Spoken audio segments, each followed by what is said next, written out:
Hey, deserving listeners, 90 Day Fiancé. My name is Dr. Kirk Honda. I'm a therapist and a professor. This is the Psychology in Seattle YouTube channel. As I always say, everything I say in reaction to this is completely speculative. Let's keep that in mind. Total speculation. Let's watch. Disrespected, but I don't think it was intentional. I think that it was a little too much for Mohamed coming from a completely different world. I respect your culture and the difference between here and Egypt, but they didn't do the same. Okay, so in this moment, they're driving away from the dinner and they're talking about it. He's saying that he is upset with the way things went, with the way they talked to him. And he's saying, look, I respect your culture. I don't think he does, but he's saying that. And maybe he does on a certain level. And this would be a wonderful opportunity for Yve to say, well, I talked a little bit about this in front of my friends, which I'm sorry for doing, but I have not been telling you how I really feel about the sort of things that you impose on me. Let's talk about that. So let's see what she does. They judge me all the time, but their opinion, it doesn't matter to me. And actually, I disappointed with you if when I told you my opinion about your clothes, that was private moment. Yeah, I agree with that second part, that he absolutely could have that complaint and that would be valid, to be like, so when we were talking in private, you seemed fine, but in public, in front of other people, you started blasting about it. That hurts my feelings. But then he says, I'm disappointed in you. Now, I don't know if this is a language issue, but that word kind of irks me a little bit. You could just say, I was hurt, rather than I'm disappointed in you, young lady. But okay, so she's bothered by this, and let's see if she can actually speak her voice, give him an opportunity to understand what is truly in her heart. Between me and you. Well, first of all, Tatiana knows that we had a huge fight in August. So you told Tatiana. Yeah, I mean, it's starting to look very much like she needs some assertiveness skills. And instead of saying, okay, because he's saying, we talked in private, you said something different in front of other people, I didn't like that. Instead of addressing that directly and saying, okay, you're right, but let me tell you, I've been holding back, and frankly, I'm a little afraid to tell you this because you don't seem to like what, okay. Now, some people will say that she doesn't feel safe enough. He's not creating a space that's safe enough for her to speak her mind. And I don't see any evidence of that at this point, essentially being abused by him and intimidated by him. You know, just because you feel intimidated by someone doesn't mean that the other person is actually being intimidating. So now who knows? Maybe he is intimidating and forceful and coercive and threatening in some way.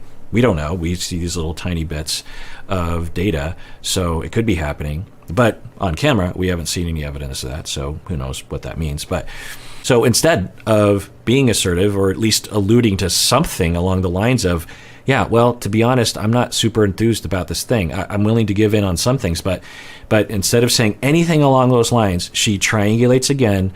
He's speaking directly to her. He's saying, you said something in public that you didn't say in private, something like that, and that bothers me.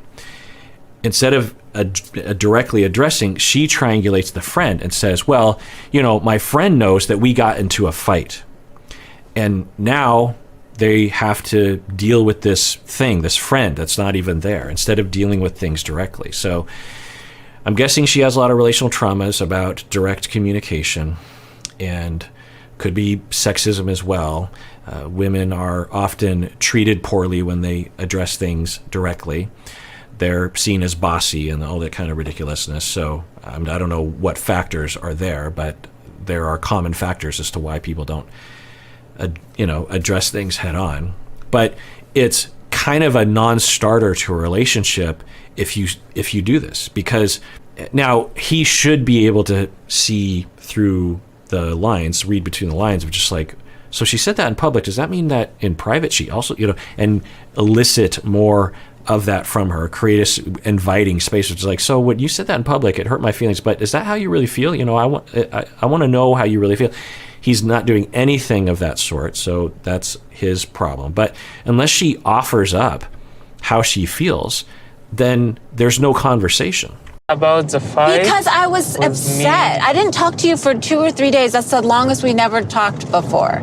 Back in the summer, Mohamed was furious that I went on a family trip and was at a hotel and went to the pool and did not have a one-piece bathing suit. And I just thought it was really trivial and not a big deal. Yeah, I understand where she's coming from, but did you really hold the line and tell him directly, I will not have this, and if this is how you want to be, then we're not going to be together? You know, did she say that directly, or did she do what she's doing now, which is to triangulate, avoid, give the impression that she's fine with things? Now, of course, he's apparently he has some sort of blind spot. He's sort of oblivious to understand. Now, it could be a cultural oblivion, either through just he's never met a woman who actually thinks like she does, or sexism of just like, I don't need to understand where she comes from, because in my culture or in my family, no one cared about where the woman is coming from or how she feels. We just impose these rules, and that's that. But I'm really hoping that she can just say something of herself, which I don't think we've seen to him. I don't think we've seen that at all. Just say, I don't like when you control what I wear. Just be easy to say. And for people like Yve, I don't know if she represents these people, but it is so hard to speak their minds. It's so scary. It's terrifying, and it's irrational, because she can absolutely say it. She has tremendous power. She has a lot of power if she grabs onto it in this relationship. You know what? You told me I'm going to change myself. No, I did not say that. Said that. That's Mohamed. You changed what you agreed about in this point, and you take advantage of my... That's BS. Like, I'm wearing a bathing suit. I don't have time to go. Okay, so doesn't bode well, but he's saying you changed what we agreed about. Is he lying? Is he distorted? Is he confused? Could be, absolutely. But given their dynamic, I wouldn't be surprised if she either directly said or implied heavily that she was completely on board with all of this stuff. And although at times she would protest, she was absolutely willing to change or to adopt his way of thinking. And we've seen evidence of that. She didn't drink at dinner, for example, that kind of thing. Now, that doesn't negate his responsibility to sort of read between the lines. Oh, well, clearly I was under the wrong impression, or you didn't really tell me, okay, and all that stuff. But what she's doing is actually a classic assertive problem. People who have a problem with assertiveness will have this problem, is that they will vacillate between two spaces. Their typical mode is to not say how they feel, accommodate, put up with things, be the pleaser, maybe not even acknowledge what they need. They get pushed to a certain level, and then they just explode, and they don't really have a cohesive message. And to the Mohammeds of the world, problematically, they will look at her and see, well, she's hysterical, she doesn't make any sense. And so the cycle just goes on and on. There's a middle road, or a different path of where she says calmly, maybe not now, maybe later, we have to talk about what happened. Here's how I feel. Here's what I want. Let's talk about negotiating this. I don't like this. I don't like that. I do. I'm okay with this one. Just a direct communication instead of accommodate, explode. Run around with my son in a pandemic to go find a one-piece bathing suit. I'm sick of being judged myself too. Like, I can't even put on a dress that I think is nice without you being like giving me a hard time. Oh, you can't wear that jacket. You agreed do I do that to disagreed you? after that. Now, I absolutely understand where she's coming from. My culture, I'm with her. I would be very frustrated as well. And it's good that she's letting it out in this moment. But the problem is you accommodated and pleased, and they've been together for, looking at my notes here, for a long time. I don't know how long, a year or two. They've spent 22, maybe 24 days in person, which is always a red flag of possible problems, because they don't really know each other. But anyway, so I'm with her. I want to be clear. My culture, the way I feel, I totally am with her. Her feelings, what she's saying, totally rational. I get it. But you have to be consistent around that. You have to say, like in this instance, she could say, you know what? You're right. I did sort of agree to that in the past. I thought I could do it, but I can't. So I'm sorry. I renege on that agreement. Let's make a new agreement. Is this a deal breaker for you? You know, just straight up, instead of frustration. But I think also what's happening for her right now, there's a calculation in her mind of, if I continue to speak my mind, I'm going to lose him, and I really don't want to do that. So the only other road is pleasing and accommodating, which of course is not good to her. It's also not good to him, because she returns back to this mode of giving the impression that she's okay with what he wants, and then he continues to proceed accordingly. Now, I also say, again, I want to emphasize, he has a part to play in this too. He's being pretty discounting, pretty demeaning to her, just completely blowing her off. She's saying how she feels, and he's smiling and saying, well, you agreed to this in the past, so end of conversation. Just complete dismissal of what she's saying right now. So this doesn't bode well. Caused all this drama over a frickin' bikini. After you said you're not going to wear a bikini anymore. Who cares about a bikini? That's why I got upset. After you said that, you did it. Oh, please, give me a break. So he might have a point there on some level. It doesn't justify everything he's doing, but I think it's that dynamic where they'll have the fight about it or discussion, and she'll please, and then he's like, okay, I can relax. I heard her say that. And I think it's quite customary for him in his culture to have that point of view. So he's in the majority of his culture. Now, again, I've critiqued that in the past, of course. We can talk about that, but he's typical to his culture or something. And he is asserting that. Now, the bigger question here, I think, the overall question is, if you are Yve, why would you continue a relationship that had a moment like that, right? Where he is, the biggest fight you've ever had was because you were with your family and you wore a bikini. And you live your life along those, if it was the one time in your life that you wore a bikini, but I think she and her friends, they do a lot of these kinds of things. And so you just have to wonder, like, did that not raise some questions? I don't know though. Me, the first picture you ever saw, and then you DM'd me, was me in a bikini. And I told you I'm not going to bikini. marry a woman wearing a bikini anymore. You told me at the first when I met you that you want to change and you want to... What? Change for what? No, I don't. Okay, who knows? Maybe she's right. It's like, I never said that.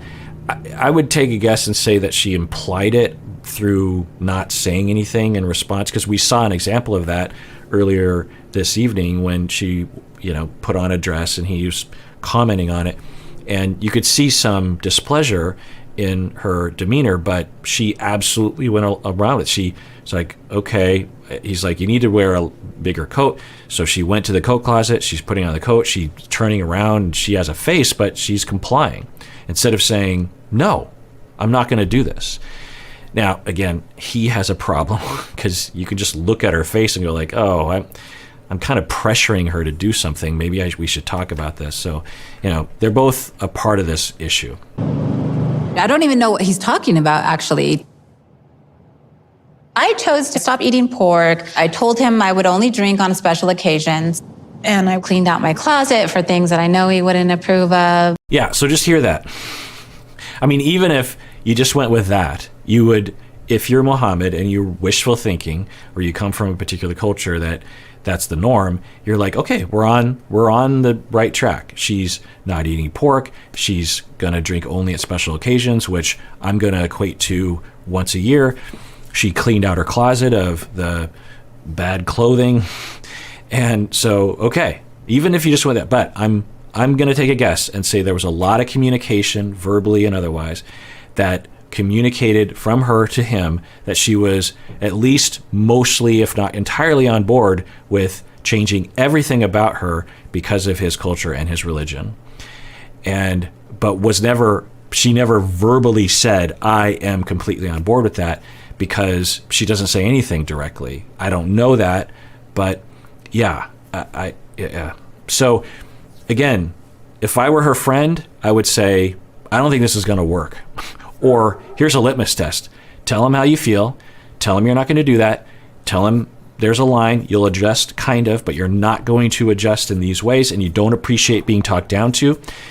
He can certainly request that you don't dress that way, but the implication that he has the right to tell you that way, the implication that somehow you're not a good person, you can absolutely push back.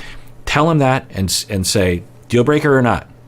You want to get off the bus now? Get off. But you want to stay on, you're going to have to adjust. I would tell him that. Litmus test. Because if he can't adjust on that, then maybe this isn't a compatible relationship. And it would indicate not only just culture, but just a rigid, because we've seen people from his neck of the woods who did adjust. People, I don't know if we've had someone from Egypt before, but we've had other people who had come from a similar cultural background anyway, regarding gender and clothing. And they absolutely did adjust. It took some time, but they adjusted. So it would be a litmus test to see, like, in general, can he listen, adjust, take responsibility, have empathy? That's what I would say to her. But there's other things that I kept that I still might want to wear. But I never told him I'm never going to wear a bikini again. I'm absolutely furious. I tried to tell you that, obviously things are different here. You can dress whatever you want. So I'm going to do this a lot because I'm guessing some of you are actually like this or have a partner like this. So she's saying, I told you often things are different here. Okay, it's not direct. A direct statement is, I don't want to. In the interviews, she speaks more direct. With him, it's very tertiary statements. She's saying, it's different here. And in his mind, he's like, yeah, I know, but you agreed to change, or I thought you agreed to change. You've already changed so many things. So fine, it's different here, but we're going to be different than the majority culture. So it's not direct, but let's really hope that she can just say something direct. I want. In fact, when I work with people like her, I will practice in session saying, I will have them, it's an exercise. I'll be like, say I want, and finish the sentence. And you would be surprised, and I don't know about Yve, but the clients that I've worked with, how hard it is to say that sentence if you suffer from this problem. To say, I want, I need, I want you. In fact, one time I had a client years and years ago that I was working on this issue, and it takes years to work on. It's hard. So I always am patient with my clients. I'm a little impatient with these cast members because I'm free to, because they aren't my clients. And I'm legit patient. I'm not just forcing myself to be patient. But anyway, not that I don't get frustrated at times because I'm a human being, but because I'm worried about that. Anyway, so I was walking through this exercise with a client over several months, probably years, and I finally got her to agree to criticize me. I was just like, say anything that you want, and you know you're safe. Yes, she said, yes, I know you're safe, and I can take it, even if it hurts my feelings. That's okay. So you deserve to be able to say what you want. And if you can't complain to me, how can you complain to anyone outside? She would say, yeah, I agree. Again, we'd do that months. Finally, she says to me, because I don't like wearing shoes. I think it might be a Japanese thing. I'm not sure. But as soon as I get home, I take off my shoes and I put on my sandals. I'll show you. So by the way, this is a little peek behind the curtain. These are always at my feet. And my black socks, which is, such a dad thing, right? And I've been doing this. I don't know how people, I don't know. I have black socks, like, up the calf. I'll walk around the neighborhood in shorts, black socks, Adidas sandals. Anyway, Because I'm old, I don't give a crap anymore. Like, what am I trying to prove? I'm married. She's not going to leave me because of that. So I have always hated wearing shoes. And even when I would, even at my office at my university, I'll take off my dress shoes, put my feet up on my desk. I'll never forget this one student of mine, a graduate of mine, was just like, yeah, I'll never forget the first time I met you. You were interviewing me to come into the program, and I was really nervous, and you told me to relax, and you showed me how relaxed you were, and it helped a little bit, but you took your shoes off, and you put your feet on your own desk, and I was sitting just off from your feet, and I just thought, what kind of, because I'm leaning back in my chair. I don't know. I don't like being uncomfortable. I like to stretch out. I don't know. But anyway, so as a therapist, I also will take off my shoes in my office, and I'll play with my sandals kind of haphazardly or, mindlessly on my feet. I'll do that actually when I'm doing these videos. I'll kind of prop up one sandal on its side and kind of balance on it with my feet. I'm a fidgety person anyway. So, and again, I'll put my feet up. And so I probably had my feet up on a ottoman or something. And the client says to me, she finally gets I create enough safety finally that she can finally say something critical of me. And she says, you often have holes in the bottom of your socks. And it's, because I'd been begging her to criticize me for so long. And, it didn't bother me that much, but it was mortifying to think about. Like, this is kind of a long topic. I'll go down this road a little bit. When I'm a kid, my parents would always buy me socks. I never went to the store and bought my own socks. Christmas time, you're given like some tube socks or whatever. So I wasn't really accustomed to buying my own socks. And at this point, I was probably like 30 years old-ish and still lived. I had 1 foot in adolescence and 1 foot in adulthood, let's just say, in some ways. And this was one of the ways. And plus, when you're poor, you're trying to pay off your student loans, like, socks are expensive. And I still kind of feel that way, honestly. But, like, I've probably bought socks. I'm 51 years old. I've probably bought socks a total of 4 or 5 times in my life. I wear them down to the bare threads anyway. So I apparently had a lot of holes at the bottom of my socks. I didn't even notice because it was just such a normal thing to my life.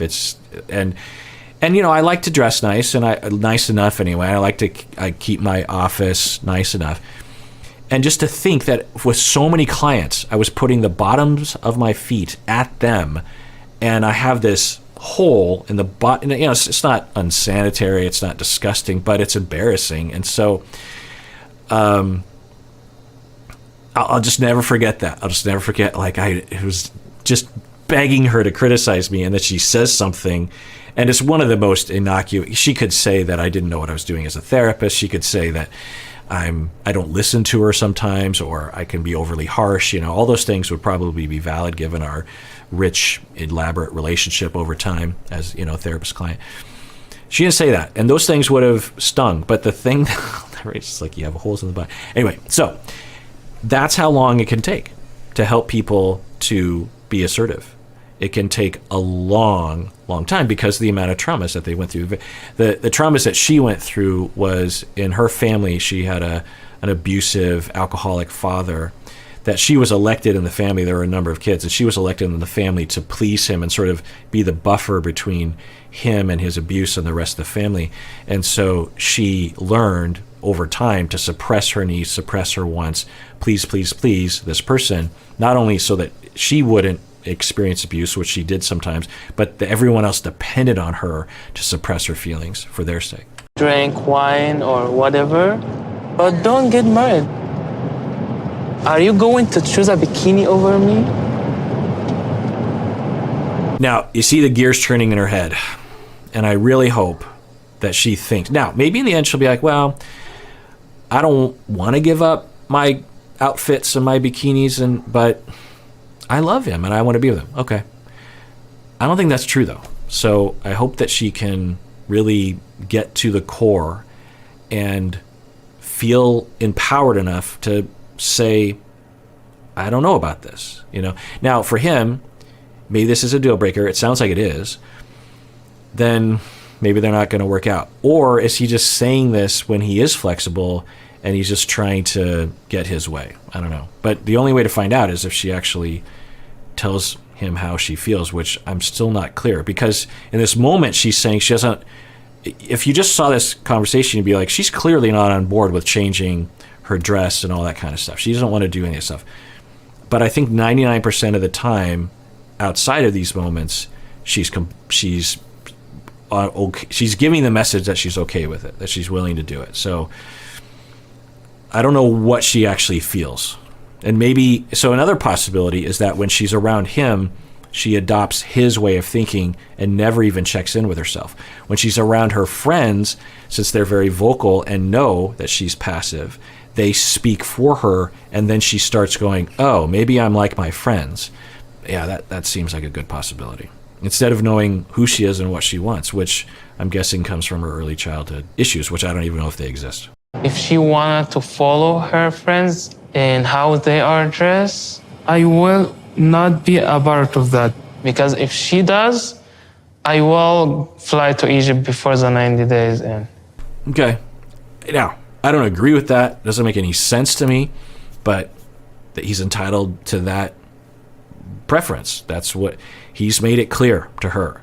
And she has to decide if that's what she wants. And if she doesn't want it, then she needs to tell him. Because if you imply you're okay with it, then given the way that he thinks, I think he's just going to bulldoze forward. I am not a Muslim woman, and I don't want to be told what to do. Tell him, tell him, tell him. Great. That makes sense. I think a lot of people could relate to that, particularly Americans. Makes total sense. I would feel the exact same way. Tell him. Tell him. I don't think that I go out looking slutty or anything like that. I'm proud of the way I look, and I don't think that I should feel judged or ashamed for that. And yeah, but even if you did look slutty and wanted to look slutty, that is your right. But it's like she's having the argument with him when he's not there, instead of saying directly to him. And I think it has to do with her past traumas. I also think it has to do with she's trying to make it work, and she knows it won't work if she has this preference. And, you can see someone in her shoes. The thing that I think a lot of viewers of the show don't really internalize is that they have love. They have connection. They don't show it very often. I'll never forget when we saw Jovi and Yara in the beginning of the season. I'm just like, why are these two together? They clearly hate each other. They're pranking each other. They're treating each other terribly. There's no love. What is going on? But they're still together. So clearly behind the scenes, there's a lot of love, a lot of connection, a lot of warmth, a lot of understanding, a lot of good times. But they don't show it on the show because that's not interesting. So we have to assume that that's present with them. Hard to imagine 23, 24 days together would foster that much connection, but a lot of conversations on the phone anyway. So a lot of, their heart. So you can imagine her in her mind going like, well, but I don't want to give up this love. There's so much love there, and he's really nice, and he's nice to my son, and it just means I have to not wear a bikini. It just means I have to change my dress a little bit and not eat pork. And I mean, I can do that. You could see someone doing that, right? But I don't think she's really on board with that. So, and I worry that she doesn't know that about herself. I'm not gonna live my life feeling controlled and feeling like I'm a bad person for just being who I am. As much as I love him, I won't get married if we can't figure this out.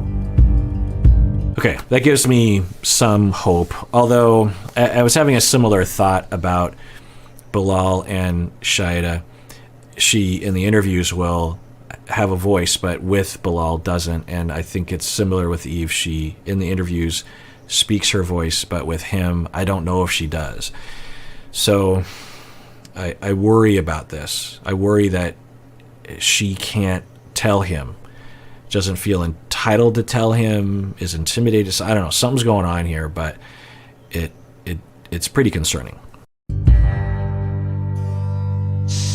All right, well, I want to thank everyone who's liked one of my videos. I look at that and I actually enjoy when people do that, because it shows, it's sort of like an applause, like I'm giving a lecture or some kind of thing and people are like, okay, that was good, moving on in life. It's just a little bit of a feedback thing that you liked at least some of what I was saying.